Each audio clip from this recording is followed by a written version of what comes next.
कैसे हैं आप। स्वागत है आपका अपने YouTube चैनल ALD स्टडी पे। और भगवान का नाम लेते हैं और श्री गणेशाय नमः। किसी भी शुभ काम को करने से पहले हम लोग क्या बोलते हैं? हम लोग बोलते हैं श्री गणेशाय नमः।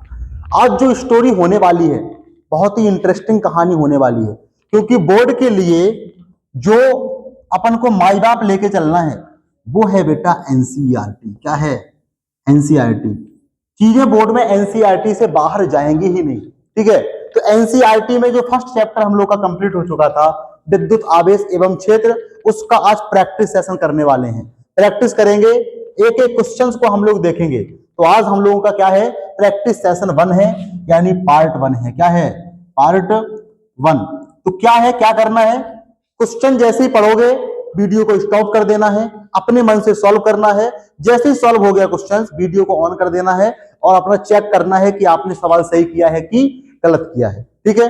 तो शुरू करते हैं बिना समय को गंवाते हुए। पहला क्वेश्चन देखते हैं क्या है। तो NCERT का जो पहला क्वेश्चन है वो है, वायु में एक दूसरे से 30 सेंटीमीटर की दूरी पर दो छोटे आवेशित गोलों पर 2 × 10⁻⁷, 2 × 10⁻⁷ और 3 × 10⁻⁷ कूलाम के 2 आवेश रखे हैं, उनके बीच में कितना बल लगेगा?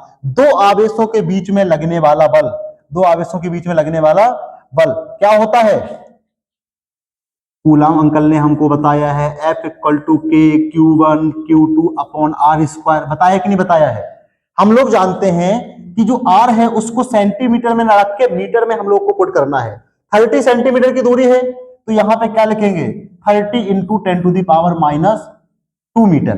क्लियर है? सेंटीमीटर को मीटर में चेंज कर लिए।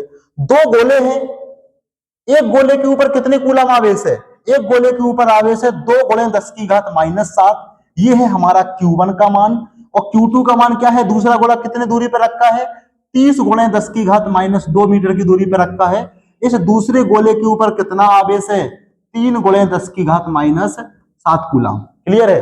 फॉर्मूले के ऊपर रख देते हैं।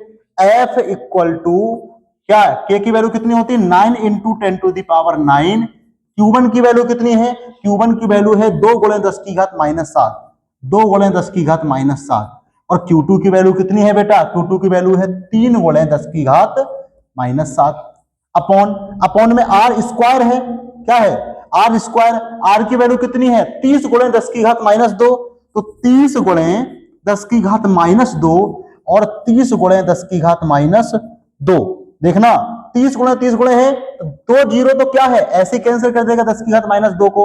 अब बचा है 3 × 3 = 9, 3 × 9 क्या कर देगा? 9 को कैंसिल कर देगा। 10⁻² जब ऊपर जाएगा 10 की घात क्या हो जाएगा? +2। कितना बचा है? 3 दूनी 6। F = 3 दूनी 6 गुणे 10 की घात +9 और -7 -14 हो जाएगा। -14 10 की घात क्या है? -2 ऊपर जाएगा तो +2, तो 9 और 2 11। -14 में से जब 11 जाएगा, 14 में से जब 11 जाएगा कितना बचेगा? -3 बचेगा। 6 × 10⁻³ न्यूटन, -3 न्यूटन। ये आ गया आपका आंसर। तो पहले सवाल का जवाब क्या है? 6 × 10⁻³ न्यूटन। चलो आगे बढ़ते हैं और देखते हैं दूसरा सवाल क्या है। दूसरा सवाल क्या है? दूसरा सवाल है 0.4 माइक्रो कूलम आवेश के किसी छोटे गोले पर किसी अन्य छोटे आवेशित गोले के कारण वायु में 0.2 न्यूटन का बल लगता है। यदि दूसरे गोले पर 0.8 कूलम आवेश हो तो दोनों गोलों के बीच कितनी दूरी होगी? दूसरे गोले पर पहले गोले के द्वारा कितना बल लगेगा? ये कहानी हम लोगों को क्या करनी है? देखनी है, ठीक है। तो देखते हैं कहानी को। देखो क्या कह रहा है? कह रहा है कि 0.5 माइक्रो कूलम आवेश है किसी छोटे गोले पर। एक छोटा गोला है और उस एक छोटे गोले पे कितना आवेश है? 0.4। और माइक्रो मतलब 10 की घात -6। तो 10 की घात -6 कूलम का एक गोला है। एक दूसरा गोला भी है बेटा, एक दूसरा गोला भी है जिसके ऊपर कितना आवेश है? 0.8 माइक्रो कूलम। थोड़ा सा डेटा बाद में डिवीजन है, लेकिन दिया तो गया है। कितना है? 0.8 × 10 की घात -6 कूलम। एक दूसरे से कितने दूरी पर रखे हैं? आर की वैल्यू फाइंड करनी है, लेकिन दोनों के बीच में जो F है, F गिवन है कितना है? 0.2 न्यूटन।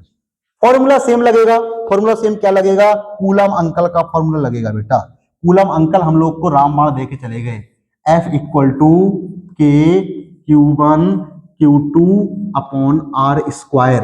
F की वैल्यू कितनी है, F की वैल्यू दी गई है 0.2, के की वैल्यू 9 गुणे 10 की घात 9। Q1 की वैल्यू कितनी है, Q1 की वैल्यू है 0.4 गुणे 10 की घात -6 और Q2 की वैल्यू कितनी है 0.8 गुणे 10 की घात -6 upon R square. R square का मैं R का मान निकालना है, R स्क्वायर क्या जाएगा, मल्टीप्लाई में जाएगा, 0.2 क्या हो जाएगा, अपॉन में चला जाएगा। देखो क्या हो जाएगी कहानी, समझो। R स्क्वायर बराबर 9 गुणे 10 की घात 9, पावर को समेट देते हैं तो और छोटा हो जाएगा, -6 -12 और -12 में से +9 जाएगा, कितना बचेगा, -3 बचेगा। कितना बचेगा, -3। तो 9 गुणे 0.4 गुणे 0.8 गुणे 10 की घात -3 अपॉन में क्या है, अपॉन में है 0.2। 0.2 हटा 4, 2 दूनी 4, 8 दूनी 16, 1.6 कितना आ गया, 9 गुणे 1.6 इंटू 10 टू दी पावर कितना हो जाएगा, 10 टू दी पावर -2, तो -3 तो दिया ही गया है। ठीक है, ये आंसर आया। अभी इसको और सॉल्व कर लो, कितना आ गया, आंसर आ गया, यानी R स्क्वायर बराबर आया है बेटा 9 into 1.6 into 10 to the power -3। देखो स्मार्ट वर्क करते हैं, ज्यादा कैलकुलेशंस करने से अच्छा है कि स्मार्ट वर्क करो। इस पॉइंट को यहां करो, 10 की घात -4 हो गया, 9 into 16 into 10 to the power -4। R square बराबर है ना बेटा, लेकिन आपको तो R चाहिए तो कितना हो जाएगा, अंडर रूट 9 गुणे 16 गुणे 10 की घात -4। अब रूट में से क्या बाहर निकलेगा, 9 में से 3 निकलेगा। भाई 9 का रूट क्या होगा, वर्गमूल क्या होगा, 3, 3 तर का 9 होता है, 3 बाहर निकल आया। 16 का 4 बाहर निकल आएगा, 4 चौको 16 होता है। और 10 की घात -4 का क्या निकल आएगा, 10 की घात -2 निकल आएगा बाहर। कितना आ गया, 4 × 3 = 12 गुणे 10 की घात -2 मीटर। ठीक है, अगर 10 की घात -2 में लिखना है तो 0.12 मीटर। ये आ गया आंसर। आई बात समझ में। चलो अगले सवाल पे चलते हैं बिना समय को गंवाए हुए। कह रहा जांच द्वारा सुनिश्चित कीजिए कि जो के स्क्वायर GMEMP, देखो क्या है, K E square upon GME और M(P), ठीक है, ये क्या है, ये विमाहीन है, इसकी कोई भी विमा नहीं है बेटा। क्या नहीं है, विमा नहीं है। भौतिक घातों को सारणी में देख करके इनके अनुपात का मान भी ज्ञात कीजिए, यानी सबका मान रखना है तो एक क्या निकालना है, आंसर निकालना है। पहले विमा वाली कहानी देख लेते हैं। ये क्या है, कूलाम नियतांक है, के है। देखो एक फॉर्मूला होता है F बराबर के Q1 Q2 बटे R स्क्वायर। यहां से के बराबर क्या हो जाएगा, F गुणे R स्क्वायर इंटू F गुणे R स्क्वायर और बटे में चला जाएगा Q1 गुणे Q2। देखो आपको K का मान निकालना है तो Q1 Q2 को बटे में भेज दिए, R स्क्वायर को मल्टीप्लाई में भेज दिए, ये K का मान आ गया। और दूसरी चीज आपको क्या नहीं समझ में आ रही, देखो E क्या है बेटा, ये एक प्रकार का आवेश ही है, मूल आवेश है। क्या है, मूल आवेश। तो E का मान तो पता है कि ये तो आवेश है, इसकी विमा क्या होती है, AT होती है। K की जगह पे रख देंगे F गुणे R स्क्वायर बटे Q1 Q2। G क्या है, G है गुरुत्वाकर्षण, सार्वत्रिक गुरुत्वाकर्षण नियतांक। कहां पे आता है, F बराबर GM1 M2 बटे R स्क्वायर। यहां से क्या निकल के आएगा, G का मान, G बराबर आ जाएगा F गुणे R स्क्वायर बटे क्या हो जाएगा, M1 M2। G की जगह पे ये पुट कर देंगे और बाकी सब पता है, M और MP तो पता ही है। चलो रख देते हैं। K की जगह पे क्या रखेंगे, F गुणे R स्क्वायर बटे Q1 Q2 इंटू में लिखा है E स्क्वायर और बटे G की जगह पे क्या रख देंगे, F गुणे R स्क्वायर बटे M1 M2 और इंटू में क्या कर देंगे, M(E) M(P). समझना बेटा, विमाओं के लिए किसी भी चीज का द्रव्यमान हो, विमा तो उसकी एम ही होगी, होगी कि नहीं होगी। ये देखो एम ई और एम पी क्या है, दो द्रव्यमान है, यानी द्रव्यमान का स्क्वायर है, और अपॉन में भी दो द्रव्यमान है, द्रव्यमान की विमा द्रव्यमान की विमा से क्या हो जाएगी, कट जाएंगी। अगर विमा रख के करना है तब भी कर सकते हो। देखो ये Q1 Q2 क्या है, आवेश है कि नहीं, ये भी ई स्क्वायर क्या है, ई गुणे ई, आवेश ही तो है, आवेश का स्क्वायर आवेश गुणे आवेश कट गया, एफ एफ से एफ कट गया, आर स्क्वायर कट गया, सारी विमाएं कैंसिल हो गई। क्या प्रूव हो गया कि ये हमारी विमाहीन राशि है। कैसी राशि है, विमाहीन राशि है। क्लियर है कहानी। अब देखते हैं कि इसकी वैल्यूज क्या होगी, इसका मान क्या होगा। तो कैलकुलेशंस कर लेना, हम सबकी वैल्यू यहां पे लिखे दे रहे हैं, ठीक है। क्या है, के ई स्क्वायर, क्या है, K E square upon upon upon G M E M P, G M E M P. K की वैल्यू क्या है, के क्या है यहाँ पे, के है हमारा कूलाम नियतांक। क्या है के, कूलाम नियतांक। कूलाम नियतांक की वैल्यू कितनी होती है, 9 गुणे 10 की घात 9, ठीक है। और ई क्या है, ई है मूल आवेश। मूल आवेश का मान कितना होता है, 1.6 गुणे 10 की घात -19 का स्क्वायर, अपॉन जी क्या है, सार्वत्रिक गुरुत्वाकर्षण नियतांक, जिसकी वैल्यू कितनी होती है 6.67 into 10 to the power -11, 6.67 into 10 to the power -11 into M E क्या है, इलेक्ट्रॉन का द्रव्यमान। इलेक्ट्रॉन का द्रव्यमान कितना होता है 9.1 into 10 to the power -31 kilogram. M of P क्या है, प्रोटॉन का द्रव्यमान, कितनी होती है value 1.67 into 10 to the power -27 KG. ये सारी मान आप क्या कर लोगे, कैलकुलेशन कर लोगे बेटा। गुणा भागी तो करना है, गुणा भाग करके अपना क्या ले आओगे, एक आंसर ले आओगे। ठीक है, क्लियर है कहानी। तो अपना क्वेश्चन भी हो गया, ये वाला भी सॉल्व। अगले क्वेश्चन पे चलते हैं। क्वेश्चन नंबर 4 क्या कह रहा है, थ्योरी बेस्ड सवाल है, और थ्योरी बेस्ड सवाल में कॉन्सेप्ट जरूरी है, लॉजिक्स जरूरी है। क्या कह रहा है, कह रहा है कि किसी वस्तु का वैद्युत आवेश क्वांटीकृत है, इस प्रकथन से आप क्या तात्पर्य है। नंबर 20 सवाल क्या है, स्थूल अथवा बड़े पैमाने पर वैद्युत आवेशों के व्यवहार करते हैं, वैद्युत आवेश की क्वांटिटी करके कैसे उपेक्षा कर सकते हैं। समझना, बात को समझना। आवेश का क्वांटमीकरण क्या है बेटा, आवेश का क्वांटमीकरण है, आप कहोगे Q बराबर Ne, यानी जहां भी आवेश पाया जाएगा वह मूल आवेश का पूर्ण गुणज होगा। यानी आवेश हमेशा, पहले वाले सवाल का जवाब ए नंबर का, कि आवेश का क्वांटमीकरण क्या है, आवेश हमेशा मूल आवेश का पूर्ण गुणज होता है। क्या होता है, पूर्ण गुणज होता है। ठीक है, इसी को कहते हैं क्या, आवेश का क्वांटमीकरण। यानी अगर मान लो n इलेक्ट्रॉन निकले तो उसके ऊपर आवेश कितना हो जाएगा, Q बराबर n इलेक्ट्रॉनों की संख्या गुणे E, एक इलेक्ट्रॉन के ऊपर आवेश, यानी एक मूल आवेश, बेसिक कह देते हैं इलेक्ट्रॉन के ऊपर आवेश E है। ठीक है, बड़े पैमाने पर, बहुत स्थूल पैमाने पर किस प्रकार से ये क्या करेंगे, हमारे जो क्वांटमीकरण है उसकी उपेक्षा यानी उसका अपमान करेंगे। बेटा कैसे अपमान करेंगे समझो। हमने कह दिया कि बहुत सारे इलेक्ट्रॉन जब निकलते हैं, आप लोग भी जानते हैं, एक कूलम आवेश के द्वारा निकालना, Q बराबर Ne निकालना, आपको समझ में आएगा, Q बराबर Ne करना, यहां से N की वैल्यू निकालना, Q की वैल्यू सिर्फ 1 कूलम रखना, सिर्फ Q की वैल्यू 1 कूलम रखना, आपको पता चलेगा 1 कूलम में कितने इलेक्ट्रॉन्स होते हैं। बहुत इलेक्ट्रॉन होते हैं बेटा, 10 की घात लगभग 18-19 प्लस में होते हैं। 1 कूलम आवेश को डेवलप करने में 10 की घात 18-19 कितने इलेक्ट्रॉन निकल रहे हैं।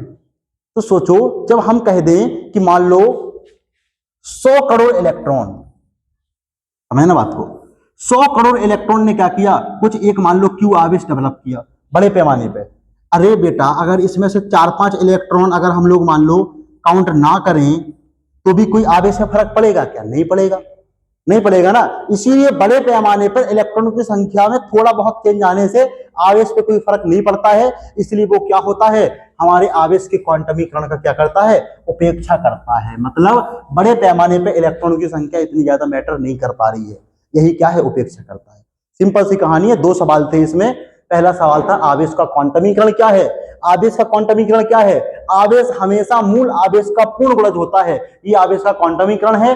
बड़े पैमाने पर आवेशों की इलेक्ट्रॉन्स की संख्या इतनी ज्यादा डिपेंड नहीं कर पा रही है, इसलिए वो उसकी क्या करता है? उपेक्षा करता है। एक बार हम देख लेते हैं, डिवाइस हीट तो नहीं कर रही है, उसके बाद जो है कहानी को आगे बढ़ाते हैं। चलो, तो सब कुछ क्या है बेटा?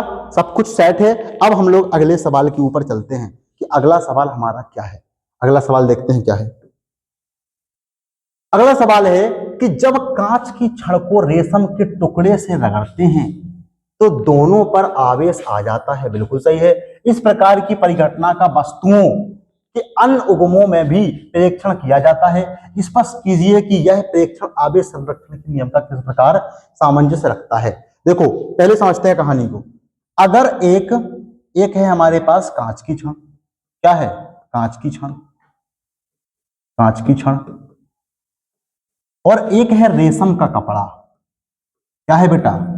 रेशम का कपड़ा, ठीक है। और ये क्या है? रेशम का कपड़ा,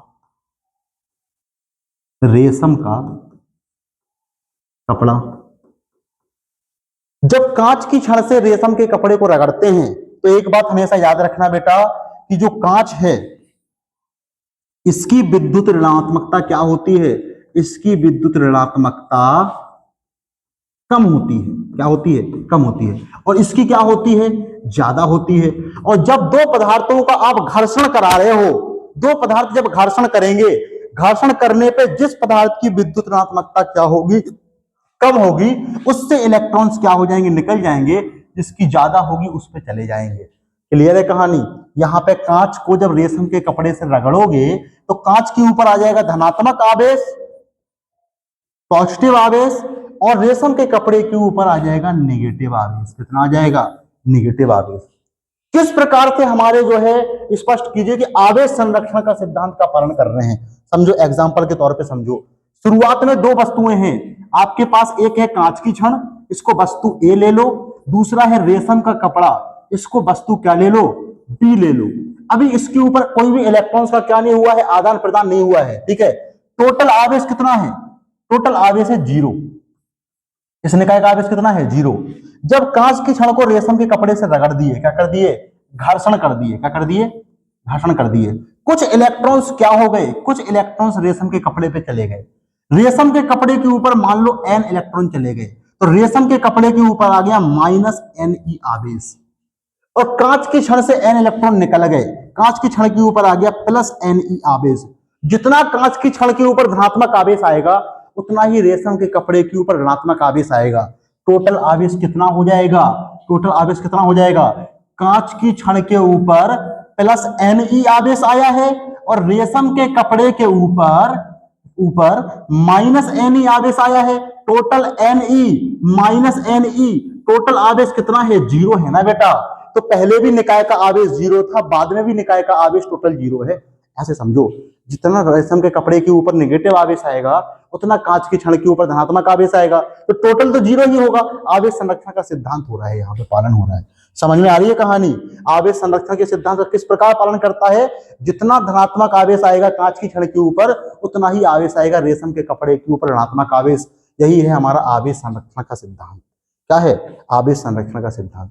और कहानी को आगे बढ़ाते हैं और कह रहे हैं कि 4 बिंदु आवेश, क्वेश्चन नंबर 6 बेटा, 4 बिंदु आवेश QA बराबर 2 माइक्रोकूलम, QB बराबर -5 माइक्रोकूलम, QC बराबर 2 माइक्रोकूलम, QD बराबर -5 माइक्रोकूलम 10 सेंटीमीटर भुजा के किसी वर्ग पर ABCD के शीर्षों पर रखे हैं। समझना बात को।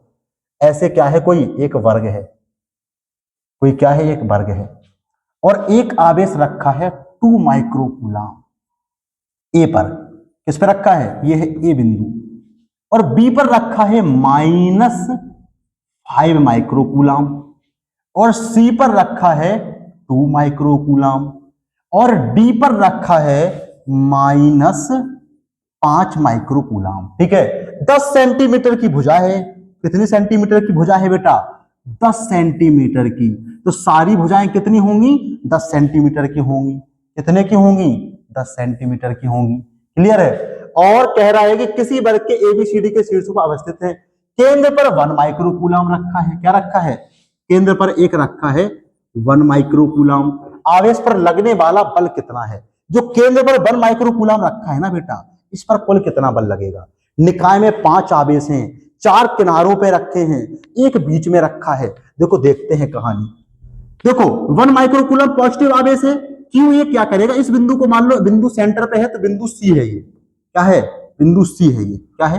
बिंदु सी। सेंटर पे ए नंबर के कॉर्नर वाला आवेश क्या करेगा? इसको प्रतिकर्षण करेगा, इधर बल लगाएगा, ये लगेगा FCA, यानी सेंटर पर रखे हुए आवेश पर बल ए वाले बिंदु के आवेश के द्वारा बल। माइनस वाला क्या करेगा? इसको अपनी ओर आकर्षित करेगा, ये है FCB बल। ठीक है। और ये 2 माइक्रोकूलम का आवेश क्या करेगा? इसको प्रतिकर्षित करेगा, अपने से दूर करेगा, ये है FCC बल। F क्या है? CC बल। ठीक है। और ये क्या करेगा? अपनी ओर आकर्षित करेगा, ये है FCD बल। समझना बात को बेटा। इस बिंदु पर थोड़ा दूसरा वाला पेन ले लेते हैं, बात को समझना।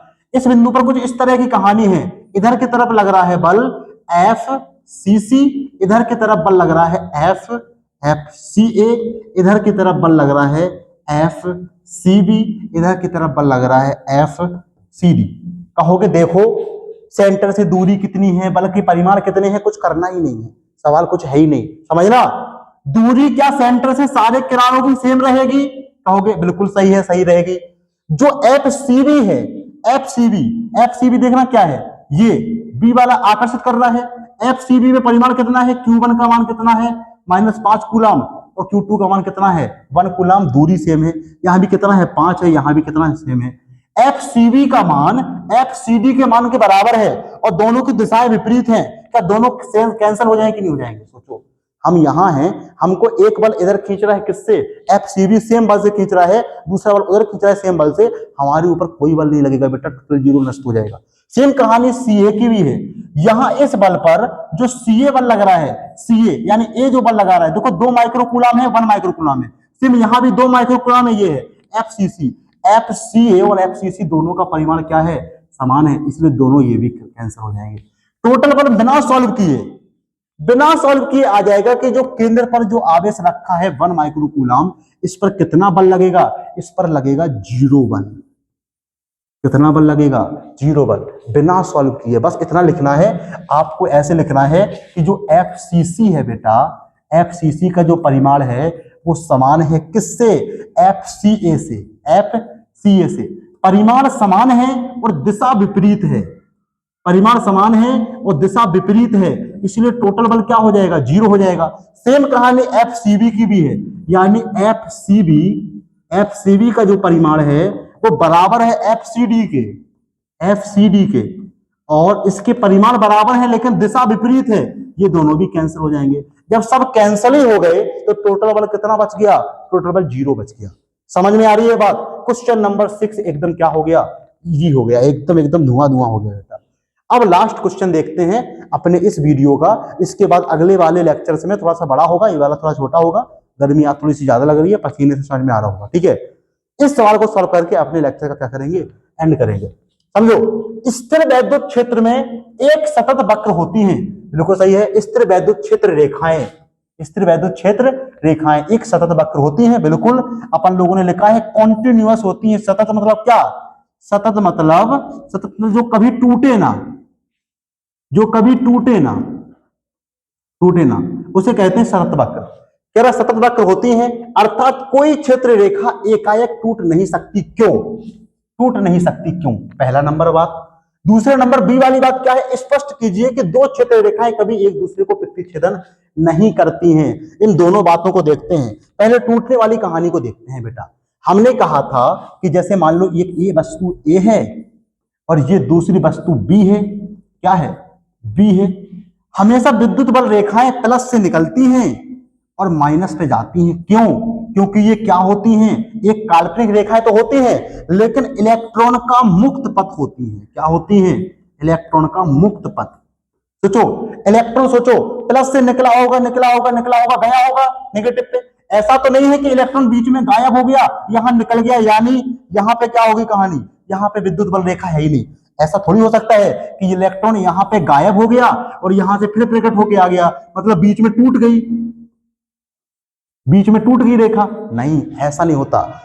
विद्युत बल रेखा इलेक्ट्रॉन का मुक्त पथ होती है, इलेक्ट्रॉन गायब नहीं हो सकता, इसलिए विद्युत बल रेखा टूट भी नहीं सकती। और दूसरा कारण ये भी दे सकते हो, जहां पे विद्युत बल रेखा ही नहीं है वहां पे विद्युत क्षेत्र क्या हो गया, जीरो हो गया। क्या हो गया, जीरो हो गया। ये भी संभव नहीं है कि इधर विद्युत क्षेत्र है, इधर है, चारों तरफ विद्युत क्षेत्र है और बीच में विद्युत क्षेत्र जीरो हो गया। ये कहानी, इससे ज्यादा अच्छी कहानी ये है, इलेक्ट्रॉन की क्या होती है, इलेक्ट्रॉन का मुक्त पथ होती है।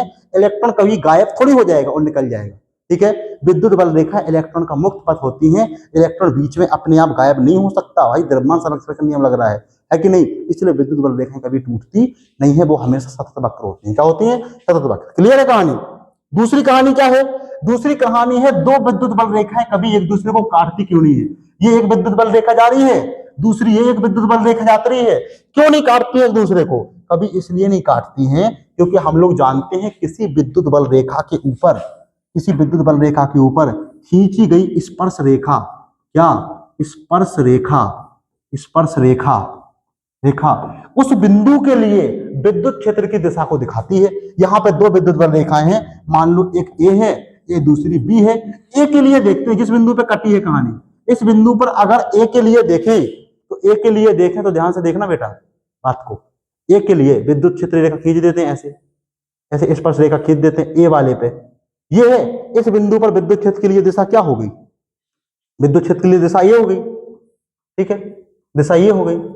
अगर जब हम लोग ए वाली रेखा के ऊपर क्या खींच रहे हैं, विद्युत बल रेखा खींच रहे हैं। दूसरी कहानी, दूसरी कहानी जब बी वाले के लिए खींच दें तो बी वाले पे भी उसी बिंदु पे, जिस बिंदु पे काटे हैं, ये बी वाले के लिए होगी दिशा, होगी कि नहीं होगी दिशा, दिशा। भाई ये दिशा दोनों तो इसी बिंदु के लिए है ना बेटा, दोनों दिशाएं तो क्या है, इसी बिंदु के लिए है ना। जब इसी बिंदु के लिए दिशा है तो इस बिंदु के लिए दो दिशाएं संभव हो गई कि नहीं, दो दिशा। और विद्युत क्षेत्र के लिए, विद्युत क्षेत्र के लिए कभी भी दो दिशाएं संभव नहीं होती। विद्युत क्षेत्र के लिए सिर्फ और सिर्फ एक दिशा संभव होती है, दो दिशाएं संभव ही नहीं है। जब दो दिशाएं संभव ही नहीं है, इसलिए दो विद्युत बल रेखाएं कभी एक दूसरे को काटती ही नहीं है। क्या है कारण, कारण यह है, दो विद्युत बल रेखाएं जब एक दूसरे को काटेंगी तो उसके लिए उस बिंदु पर, जिस बिंदु पर काटेंगी उस बिंदु पर विद्युत क्षेत्र की दो दिशाएं संभव हो जाएंगी। और दो दिशाएं कभी किसी बिंदु की होती नहीं है विद्युत क्षेत्र की, इसीलिए दो विद्युत बल रेखाएं कभी एक दूसरे को काटेंगी नहीं। बस कहानी यहीं तक समाप्त हुई और कल हम लोग 8वें क्वेश्चन से कहानी को क्या करेंगे, शुरू करेंगे। हम आशा करते हैं कि आप सभी को समझ में आया होगा। Very very thank you.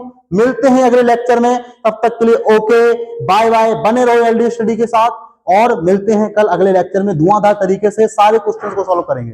ठीक है, okay bye bye, take care.